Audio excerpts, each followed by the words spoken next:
Hello everyone, welcome back to Neat Learning channel, and today we will discuss about strategies for enhancement in a food production.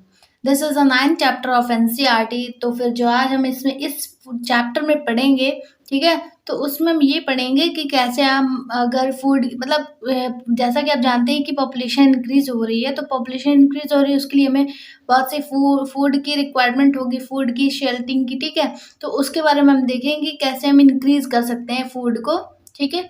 तो इससे हमें पता चल मतलब इससे ह्यूमन पॉपुलेशन में जो भी मतलब रिक्वायरमेंट है वो कंप्लीट हो गई, ठीक है।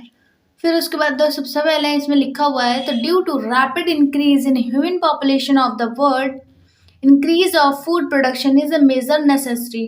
तो जैसा कि आप जानते हैं कि ह्यूमन पॉपुलेशन इंक्रीज हो रही है, तो हमें फूड प्रोडक्शन भी इंक्रीज करना पड़ेगा, ठीक है। तो ये जो है मेजर रिक्वायरमेंट है किसकी, ह्यूमन पॉपुलेशन की। ओके, नेक्स्ट देखिए, food production increase by, food को प्रोडक्शन मतलब फूड का जो प्रोडक्शन है उसको इंक्रीज हम कैसे कर सकते हैं, तो टू टाइप से। कैसे?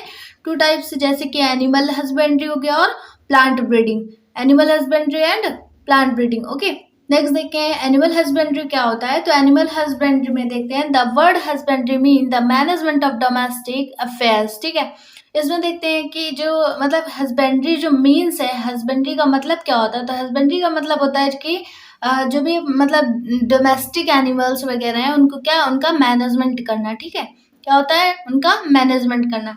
नेक्स्ट पॉइंट है, the term used is a connection with the animals husbandry includes proper feeding, breeding, health care and housing. अब हमें जब फूड प्रोडक्शन को इंक्रीज करना है तो उसमें हम एनिमल्स का जो भी यूज कर रहे हैं, तो एनिमल्स की हमें केयर करनी पड़ेगी। तो केयर करनी पड़ेगी तो उसमें क्या देखेंगे हम कि उनका जो फीडिंग है, जो भी उनका मतलब जो भी वो लेते हैं अपने फूड में, तो वो प्रॉपर होना चाहिए। देन ब्रीडिंग जो होती है, मेटिंग जिसे वो बोलते हैं, तो वो भी क्लियर होना चाहिए। देन हेल्थ केयर भी उनकी प्रॉपर होनी चाहिए, और हाउसिंग मतलब उनकी जो जहाँ वो रहते हैं वो भी क्लीन होना चाहिए, ठीक है। तो ये सारी चीजें हैं कुछ जो कि आपको एनिमल हस्बेंड्री में यूज करनी पड़ेंगी, ठीक है, तभी आपका जो फूड प्रोडक्शन है वो इंक्रीज हो पाएगा। ओके, नेक्स्ट देखिए, animal husbandry is a science and an art of management including feeding, breeding, health care and housing is common domestic animal. तो जैसे कि आप जानते हैं कि एनिमल हस्बेंड्री जो भी प्रोसेस में यूज किया जा रहा है, तो feeding, breeding, health care and housing, ये सारी चीजें जो है उनका मैनेजमेंट करके डोमेस्टिक एनिमल को मतलब रखा जा रहा है, ठीक है। अपने सभी अपने घर में ऐसे ही रख रहे हैं कि उनकी मतलब प्रॉपर देखभाल कर रहे हैं, ठीक है। अब उसमें स्टेप देख लेते हैं कि step required for enhancement of food production, मतलब जो स्टेप है आपको फूड प्रोडक्शन को इन्हांस करने के लिए, उसके कुछ स्टेप है जो कि देख लेते हैं। जिसमें सबसे पहला पॉइंट लिखा हुआ है कि एनिमल हस्बेंड्री, सेकेंड पे पॉइंट लिखा हुआ plant breeding, and third point क्या है, single cell protein, and fourth क्या है, टिश्यू कल्चर, ठीक है। तो ये कुछ स्टेप है जिससे आपका फूड प्रोडक्शन को क्या कर सकते हैं, इन्हांस कर सकते हैं, ठीक है। ये हो गए कुछ पॉइंट। ओके, नेक्स्ट देखते हैं,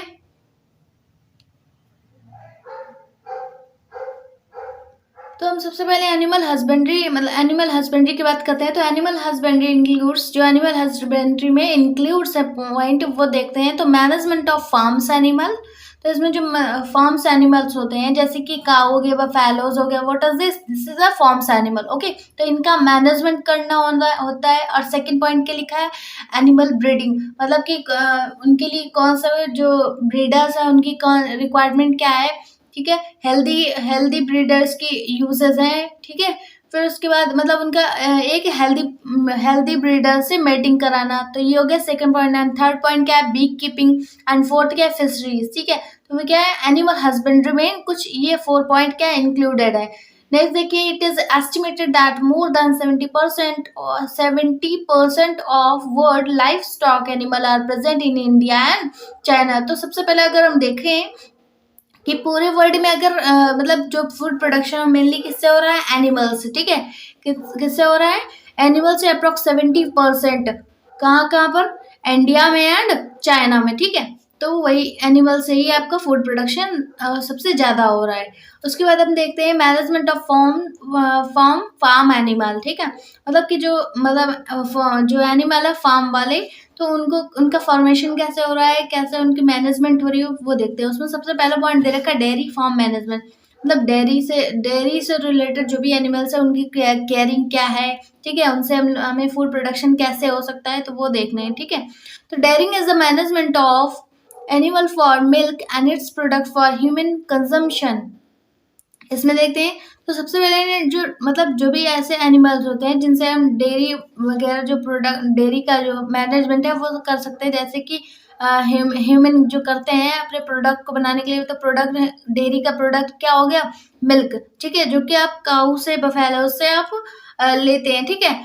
तो ये क्या है, एनिमल्स मतलब इन इसी से जब आप एनिमल्स का मैनेजमेंट करेंगे तभी आप ये प्रोडक्ट को फॉर्म कर पाएंगे, ठीक है।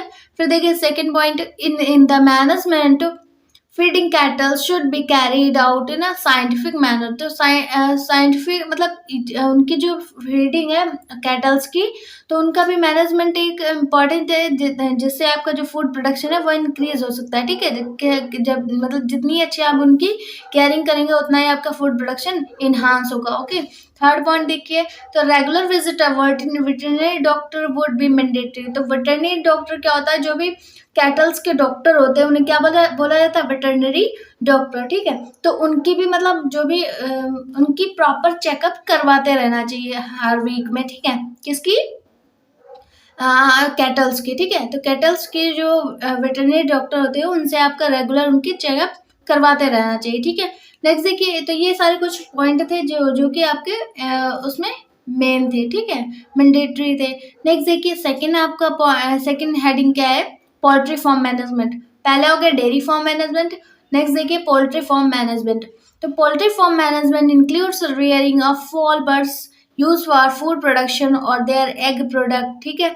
तो इसमें क्या होता है, मतलब इसमें हम पोल्ट्री फार्म क्या होता है, जैसे कि का बर्ड्स वगैरह हो गई, तो उनसे आपका जो फूड प्रोडक्शन होता है, जो कि मतलब food production as it is egg के फॉर्म में, ठीक है। तो उनसे क्या मिलता है, एक एग मतलब एग मिलता है, तो वो क्या है, एक प्रोडक्ट है, ठीक है।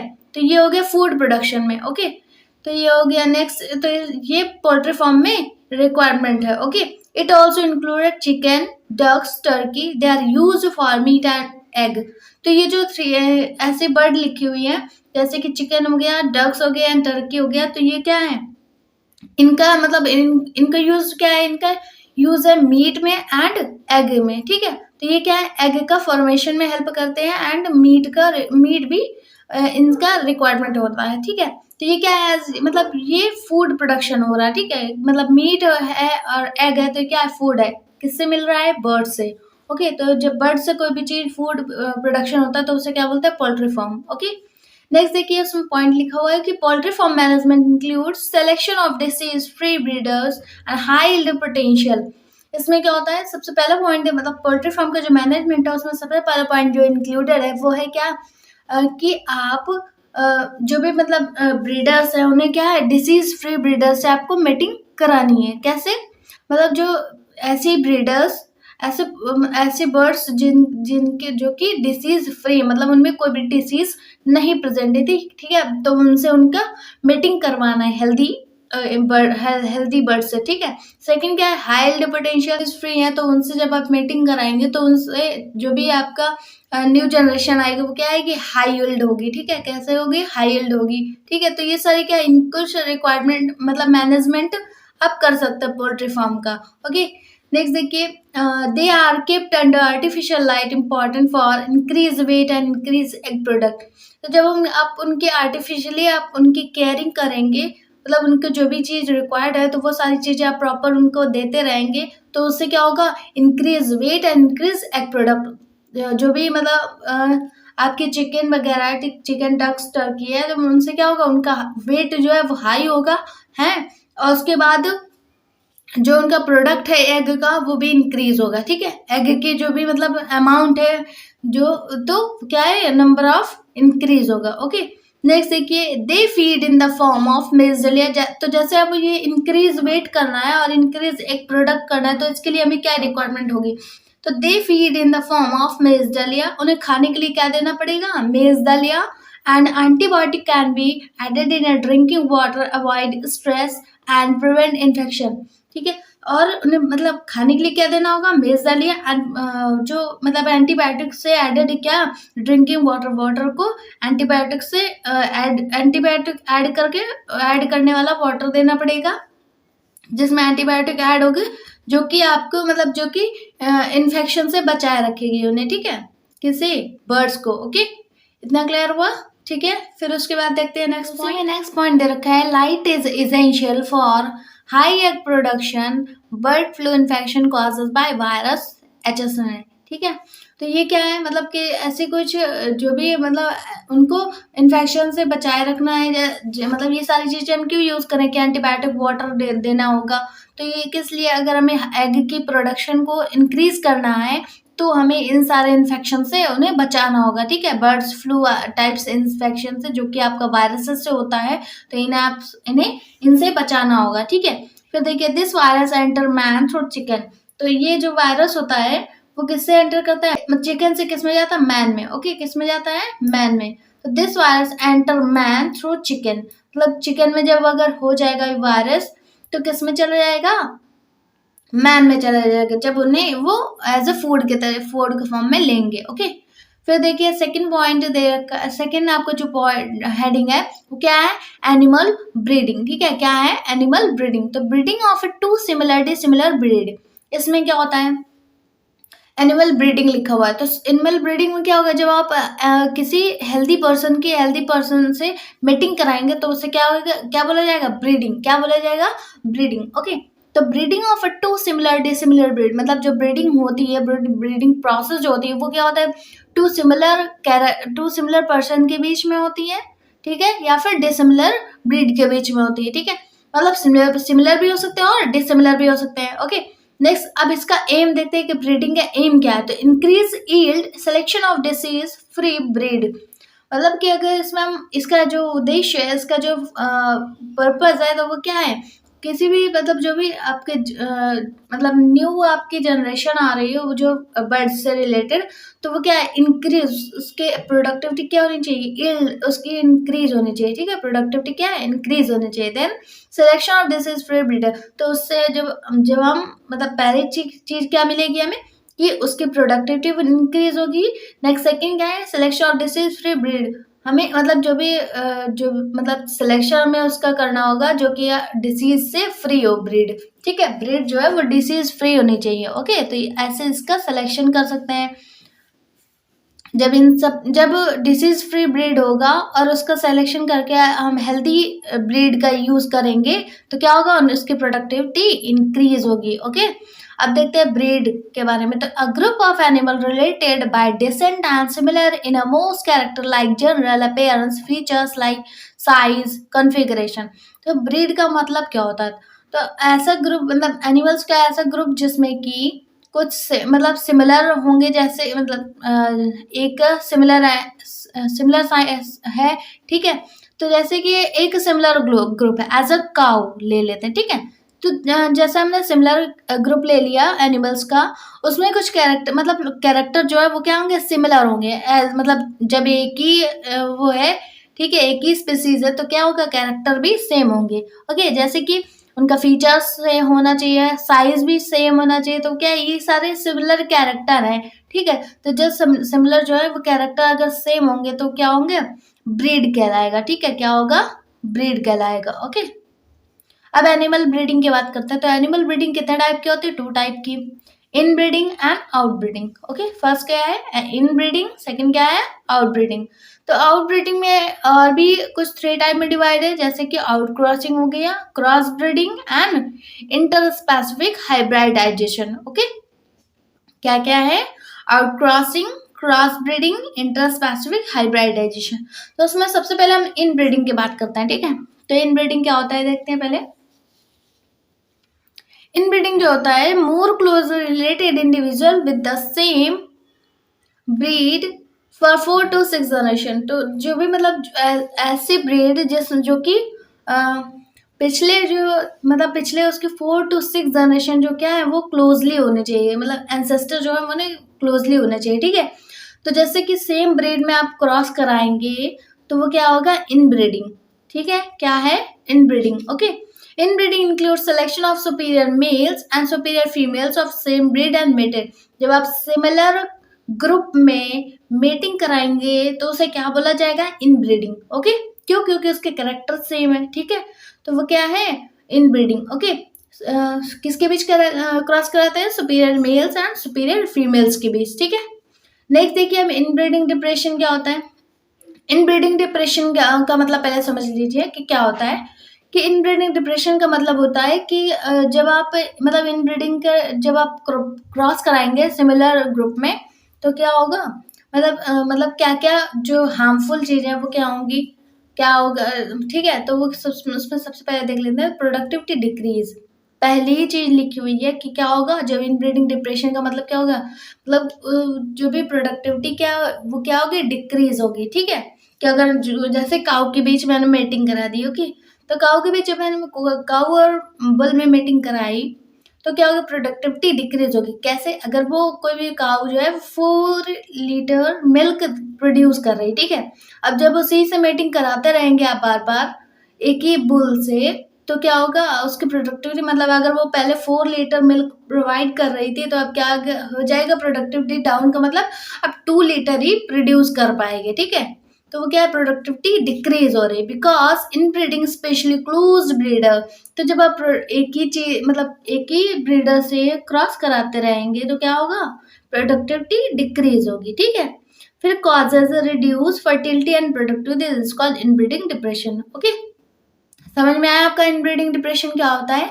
इसमें प्रोडक्टिविटी जो होती है वो डिक्रीज हो जाती है, ओके।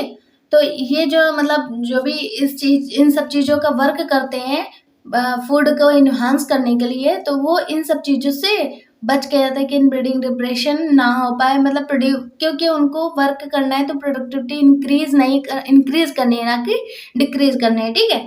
तो ये इनब्रीडिंग डिप्रेशन के बारे में उन्होंने बताया, ओके। फार्मर्स वगैरह इन सब चीज़ों का यूज़ करते हैं। नेक्स्ट देखिए आउटब्रीडिंग के बारे में हम देखते हैं। तो आउटब्रीडिंग क्या होता है, different breed for the 4 to 6 generation. तो जो मतलब अब ब्रीडर्स हम मीटिंग करवा रहे हैं तो क्या है, डिफरेंट ब्रीड के बीच में। अब जब मीटिंग जो है वो डिफरेंट ब्रीड के बीच में होगा, 4 to 6 जनरेशन के बीच में अगर आप डिफरेंट ब्रीड के बीच में डिफरेंट मीटिंग करवाते हैं तो उसे क्या बोला जाता है, आउट ब्रीडिंग, ओके। एक बार फिर से समझ लीजिए कि अगर सेम ब्रीड के बीच में आप क्रॉस कराते हैं तो उसे क्या बोला जाता है, इनब्रीडिंग। एंड डिफरेंट ब्रीड के बीच में क्रॉस कराते हैं तो उसे क्या बोला जाता है, outbreeding, that's it, okay. Next देखते हैं। तो हमने आउटब्रीडिंग की बात कर ली कि डिफरेंट ब्रीड के बीच में अगर मेटिंग कराएंगे तो वो क्या होगा, आउटब्रीडिंग। अब आउटब्रीडिंग में भी मैंने 3 टाइप में डिवाइड किया था, जिसमें कि सबसे पहले लिखा हुआ था आउट क्रॉसिंग, सेकंड क्या था, क्रॉस ब्रीडिंग, एंड थर्ड क्या था, इंटर स्पेसिफिक हाइब्रिडाइजेशन, ठीक है। तो आउट क्रॉसिंग क्या होता है, तो this is a practice of mating of animal with the same breed but having no common ancestor. पहले इतना क्लियर कर लेते हैं। तो इसमें क्या होता है, जब अगर आप डिफरेंट ब्रीड का मतलब क्या होता है, मतलब आपका जो ब्रीड है वो क्या होना चाहिए, सेम, लेकिन वो एंसेस्टर का मतलब एंसेस्टर उनका क्या होना चाहिए, एंसेस्टर उनका कॉमन नहीं होना चाहिए। कॉमन का मतलब एंसेस्टर क्या होता है, मतलब जैसे कि अ, उसका एंसेस्टर मतलब कोई एक काऊ है, ठीक है, उसका एंसेस्टर क्या है, डिफरेंट है, और बुल जो है उसका एंसेस्टर क्या है, डिफरेंट है, ओके। तो एंसेस्टर उनका क्या हो गया, डिफरेंट हो गया, मतलब कॉमन नहीं है, सेम नहीं है, ठीक है। फिर उसके बाद अब इनके बीच में अगर इनका क्या है, मेटिंग करवाया जाए, ब्रीड का मतलब क्या होता है, वो क्या है, स्पीसीज सेम है, ठीक है। तो क्या है, सेम स्पीसीज मतलब सेम ब्रीड होना चाहिए एंड उसका उनके कॉमन एंसेस्टर नहीं होना चाहिए, ठीक है। और either side of their pedigree up to 4 to 6 generation. तो उनका मतलब जो भी एंसेस्टर है वो क्या होना चाहिए, 4 to 6 जनरेशन में होना चाहिए, ठीक है। क्या होना चाहिए, 4 to 6 जनरेशन तक आप ये मैटिंग करवा सकते हैं, ठीक है, एक ही बुल से। ओके, तो this is the best method for those animals which have bill average in productivity.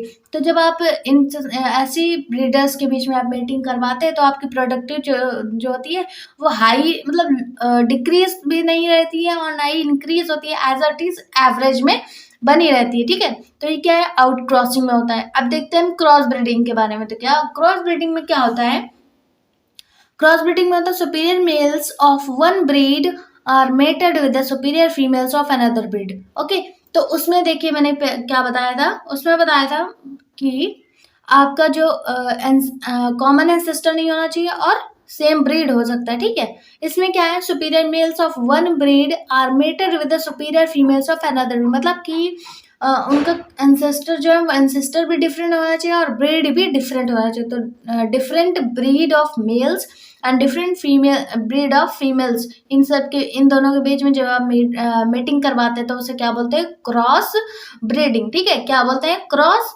Breeding. तो the progeny obtain bye such breeding is use for commercial value. Okay, तो इसमें मतलब इस टाइप के जो प्रोजेनी से आप ऑब्टेन होते हैं तो वो कैसे होता है, कॉमर्शियली होते हैं। ठीक है, कॉमर्शियली वैल्यू को इंक्रीज करते हैं। जैसे इसके एग्जांपल देख लेते हैं। तो एग्जाम्पल इसका लिखा है बीकानेरी यूज एंड मराइनो राम्स शीप। तो दोनों ही क्या है, डिफरेंट डिफरेंट ब्रीड है। ओके, डिफरेंट डिफरेंट ब्रीड है, जिसमें कि बीकानेरी यूज क्या है, मेल है, एंड मेराइनो राम्स शीप जो है वो क्या है, फीमेल है। जब इनके बीच क्रॉस कराते हैं, आप मेटिंग कराते हैं तो क्या मिलती है, जो प्रोजेनी मिलती है उसका नाम क्या रखा गया, हिसार डेल। ओके, क्या रखा गया, हिसार डेल। ठीक है, तो ये ऐसे, ये आपका क्रॉस ब्रीडिंग का एक एग्जाम्पल है। ओके, जो कि आपके नेट एग्जाम में एक बार पूछा गया था। ठीक है, कि हिसारडेल जो है वो कैसी ब्रीडिंग है, तो आप बताएंगे क्या है, क्रॉस ब्रीडिंग का एग्जाम्पल है। ओके, नेक्स्ट हम देखते हैं इंटर स्पेसिफिक हाइब्रिडाइजेशन क्या होता है, इनके बारे में बात करेंगे। Males and female animal of two different species are mated. इसमें क्या होना है, मेल जो है वो भी डिफरेंट होना चाहिए एंड फीमेल जो है वो भी डिफरेंट होना चाहिए। ठीक है, फिर देखिए प्रोजेनी में combine desirable features of both the parents. तो मतलब जब मेल्स भी डिफरेंट था और फीमेल्स भी डिफरेंट ब्रीड का था। ठीक है, जब इनके बीच हमने क्रॉस कराया तो प्रोजेनी में क्या होगा, desirable features of both the parents, मतलब कि दोनों की फीचर्स जो है वो एक ही में आ जाएंगी। ठीक है, एग्जाम्पल देखिए म्यूल। ओके, इसमें देखिए हार्डर देन, मतलब इसमें जो होता है एक दोनों के कैरेक्टर एक ही में इन्वॉल्व हो जाते हैं तो उसका नाम क्या रखा जाता है, mule. Okay, harder than their parents and are well suited for hard work in a mountain region। तो ये जो म्यूल होते हैं इनका वर्क सबसे ज्यादा कहाँ पर होता है, माउंटेन रीजन पे। ओके, जो भी माउंटेन रीजन होता है वहां पर इनका वर्क होता है, मतलब ईट वगैरह हो गई, तो ये सब चीजें ऊपर चढ़ाने में हेल्पफुल होते हैं। ओके, तो ये इनका वर्क है। नेक्स्ट देखिए कंट्रोल्ड ब्रीडिंग एक्सपेरिमेंट।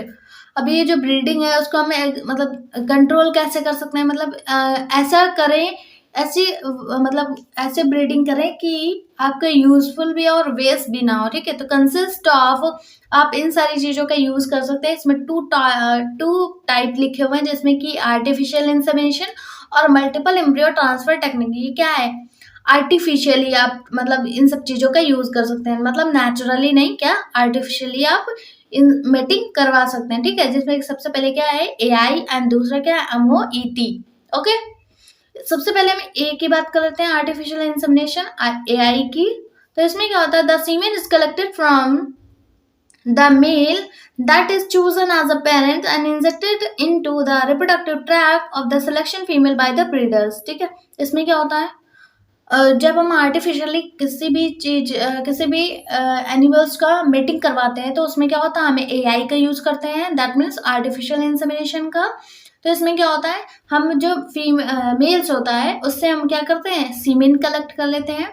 ओके, जिससे आपका स्पर्म बनता है। ठीक है, तो सीमेन का कलेक्ट कर लेते हैं और कलेक्ट करने के बाद उसमें क्या करते हैं, फीमेल के रिप्रोडक्टिव ट्रैक में इंजेक्ट कर देते हैं। ठीक है, क्या करते हैं, फीमेल के रिप्रोडक्टिव ट्रैक में इंजेक्ट कर देते हैं। ओके, जिसे आपने चूज किया है। ओके, तो ये हो गया, ये आर्टिफिशियल इंसेमिनेशन हो गया। इसमें और बात करते हैं, इसमें देखिए सबसे पहले लिखा हुआ है फीमेल एंड मेल।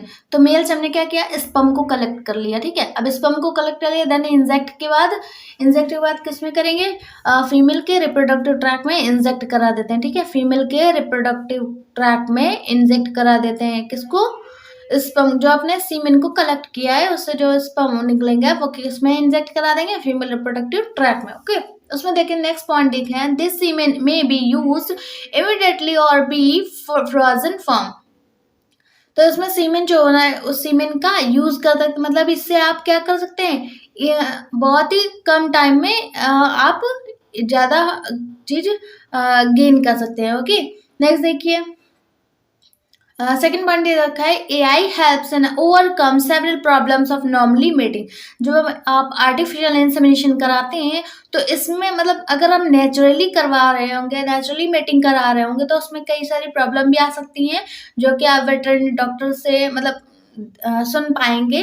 ठीक है, लेकिन जब आप आर्टिफिशियल इंसेमिनेशन कराते हैं तो उसमें जो प्रॉब्लम्स आपकी नेचुरली इंसेमिनेशन में आ रही होंगी तो वो आपकी क्या है, वो नहीं आएंगी। ठीक है, आर्टिफिशियल इंसेमिनेशन जब आप कराएंगे तो वहां पर क्या होगा, उसमें नॉर्मली मेटिंग में जैसे प्रॉब्लम आती है वो इसमें नहीं आएंगी। ठीक है, तो ये हो गया, मतलब आप इसको ओवरकम कर सकते हैं जो भी प्रॉब्लम आनी होंगी मेटिंग के टाइम पे, तो वो आप ओवरकम कर सकते हैं कौन सी प्रोसेस से, आर्टिफिशियल इंसेमिनेशन का यूज करके। ठीक है, सेकेंड देखिए, MOET। MOET का क्या मतलब है, इसका फुल फॉर्म क्या है, multiple ovulation embryo transfer technique. Multiple ovulation embryo transfer technique, इसमें क्या होता है, जब आप जैसे कि कोई भी मदर है, कोई भी मतलब काऊ वगैरह है, ठीक है, एनिमल्स है, वो क्या है, अगर आप अगर वो एग को प्रोड्यूस नहीं कर पा रही तब हम इस प्रोसेस का यूज करते हैं। ठीक है, किसका, MOET का, multiple ovulation embryo transfer technique का, जिसमें सबसे पहले लिखा हुआ, cow is administered hormone like FSH। इसमें क्या होता है कि जो काऊ है उसका हम सबसे पहले जो हार्मोन FSH होता है, ठीक है, तो उसको हम ले लेते हैं। ठीक है, induce follicular development and maturation. Okay, तो इसमें क्या होता है, जब मतलब FSH से आपके जो एग बन रहे होंगे किसी भी काऊ पे, FSH जो हार्मोन है उसी से तो आपके न्यू फॉलिकुलर्स बनते हैं ना, जिसे हम FSH का फुल फॉर्म क्या बोलते हैं, फॉलिकुलर स्टिमुलेटिंग हार्मोन। ठीक है, तो इससे आपके क्या बनता है, न्यू फॉलिकल्स बनते हैं। तो न्यू फॉलिकल्स जब बन जाते हैं तो आप तभी तभी तो आपका एग का फॉर्मेशन होता है। ओके, तो जब वो एग जो होगा वो डेवलप हो जाएगा, मेच्योर हो जाएगा। ठीक है, फिर उसके बाद देखिए, instead of 1 egg which normally produce per cycle they produce 6 to 8 egg. ठीक है, तो इससे आप 1 एग से आप कितने एग बना सकते हैं, 6 to 8 एग। कैसे कि जब ये साइकिल आप मतलब जितने बार साइकिल आप ये चलती रहेगी, FSH जितनी बार आपका बनता रहेगा तो आपके 6 to 8 एग फॉर्मेशन कर सकते हैं। ठीक है, किसमें, काऊ में। ओके, फिर देखिए, the animals is either mated with an elite bull or artificial insemination. मतलब इंसेमिनेशन में, आर्टिफिशियल इंसेमिनेशन में क्या बताया था कि आप जब किसी भी बुल का सीमेन लेकर आप इंजेक्ट करा देंगे फीमेल के रिप्रोडक्टिव ट्रैक में या मतलब एनिमल के रिप्रोडक्टिव ट्रैक में, तो ये मतलब ऐसे आप बना सकते हैं, मतलब कई सारे जो बेबी है उनका फॉर्मेशन कर सकते हैं। ठीक है, आर्टिफिशियल इंसेमिनेशन के यूज करके। फिर देखिए, fertilize egg at 8 to 32 cells stage are removed non surgical and transfer to surrogate mother and form 7 to 8 calf. इसमें देखिए, जब आप मेटिंग करा चुके हैं, जब आप 6 to 8 एग पहले फॉर्मेशन हो गया। ठीक है, कि कितने, 6 to 8 एग का फॉर्मेशन हो गया। ओके, तो जब 6 to 8 एग का फॉर्मेशन हो गया, देन आप बुल से सीमेन लेकर आप फर्टिलाइज कराएंगे एग से। ठीक है, तो जब एग का फर्टिलाइज करा दिया तो आपके कितने, जब कोई मतलब एम्ब्रियो में आपके 8 to 32 सेल का स्टेज जब आ जाएगा, ठीक है, मतलब जो आपका एम्ब्रियो उसमें 8 to 32 सेल्स का स्टेज जो है वो आ जाएगा, तो उसमें क्या होगा, तब आप नॉन सर्जिकल मेथड का यूज करके आप 8 to 32 सेल्स को आप किस में ट्रांसफर करेंगे, सरोगेट मदर में। किसमें, सरोगेट मदर में। ठीक है, क्योंकि ये सारी प्रोसेस किसमें हो रही थी, एक काऊ में। ओके, ओनली 1 काऊ में। ओके, लेकिन जब आप 8 to 32 सेल्स के जो कई सारे मतलब जो जाइगोट बन चुके हैं वो सारे जब हम अदर जो काउज हैं उनमें प्रोवाइड करेंगे, उनमें ट्रांसफर करेंगे, तो वो क्या हो जाएंगे, जब कोई भी मदर जो है वो प्रोड्यूस नहीं कर पाती है और उनको किसी काऊ से दिया जाता है एग, ठीक है, जाइगोट, तो उसे क्या बोलते हैं, सरोगेट मदर। ठीक है, क्या बोलते हैं, सरोगेट मदर। ओके, तो वही लिखा है कि fertilize egg 8 to 32 cell stage are removed, non surgically transfer to surrogate mother and form 7 to 8 calf. तो इस तरीके से आप जब 8 to 32 सेल्स को आप कई सारी काउज में डिवाइड कर देंगे, कई सारी काउ में ट्रांसफर कर देंगे, जैसे कि आपने अपने 7 to 8 मदर में ट्रांसफर कर दिया, सरोगेट मदर में ट्रांसफर कर दिया, ठीक है, इस जाइगोट को, ठीक है। तो कितने काफ्स का फॉर्मेशन होगा? 7 to 8 काफ्स का, ठीक है, कितने? 7 to 8 काफ्स का। तो इससे आपको मतलब कि 1 काउ को आपने यूज किया और 1 काउ से मतलब वहां पर आपने बनाया क्या? जाइगोट का फॉर्मेशन किया, ठीक है। तो जब जाइगोट का फॉर्मेशन कर लिया, तो जब वो बहुत सारे जाइगोट का फॉर्मेशन हो गया, तो उससे आप उसको आपने कई सारे जो सरोगेट मदर है उनमें ट्रांसफर कर दिया, तो उस वो क्या होगा? 7 to 8 काफ्स का फॉर्मेशन हो जाएगा, ठीक है। तो ये है, this technique has been demonstrated for cattle, sheep, rabbit, buffalo. तो ये जो टेक्निक है MOET, जिसे multiple ovulation embryo transfer technique भी बोलते हैं, तो इसको क्या होता है, ये किसमें हो सकता है? कैटल्स में होता है, जैसे कि शीप हो गया, रैबिट हो गया एंड बफेलो हो गया, ठीक है। तो ये टेक्निक का यूज करते हैं, ओके। तो high milk yielding breed of females and high quality. तो जब ये प्रोसेस का कब यूज करते हैं, जिससे मतलब इन प्रोसेस का यूज करते हैं, तभी आपका जो मिल्क का प्रोडक्शन है वो, उसकी जो प्रोडक्टिविटी है वो इंक्रीज होती है, ठीक है। उस मतलब फीमेल में जब आप ये सारी चीज़ों का यूज़ करते हैं, इन टेक्निक्स का यूज़ करते हैं, तो जो फीमेल्स होती हैं उनमें क्या होगा? हाई मिल्क का यील्ड होता है, मतलब प्रोडक्टिविटी इंक्रीज होती है, ओके। नेक्स्ट देखिए, meat yield bulls have been breed successfully. तो जब ये जब मतलब जो प्रोसेस है टेक्निक का यूज़ करते हैं, आर्टिफिशियल इंसेमिनेशन टेक्निक का यूज़ करते हैं, तो क्या होगा? बुल्स का फॉर्मेशन होगा। तो बुल्स जो होंगे वो कैसे होंगे? मीट यील्ड होंगे, ठीक है। कैसे होंगे? मीट यील्ड होंगे। तो इस तरीके की ये जो टेक्निक है वो सक्सेसफुल हो सकते हैं, मतलब ये आपके फीमेल में भी प्रोडक्टिविटी जो है वो इम्पॉर्टेंट है, एंड मेल में भी प्रोडक्टिविटी इम्पॉर्टेंट है, ठीक है। ये टेक्निक इम्पॉर्टेंट है। तो आज की क्लास यहीं तक, और जो इसके बाद की जो मतलब टॉपिक है वो हम नेक्स्ट क्लास में डिस्कस करेंगे। तब तक के लिए थैंक यू, ओके। और NCERT रीड करते रहिए, क्योंकि उसी से आपको ये जो भी मैं पढ़ाती हूँ वो आपको क्लियर होगा, ठीक है। तब तक के लिए थैंक यू।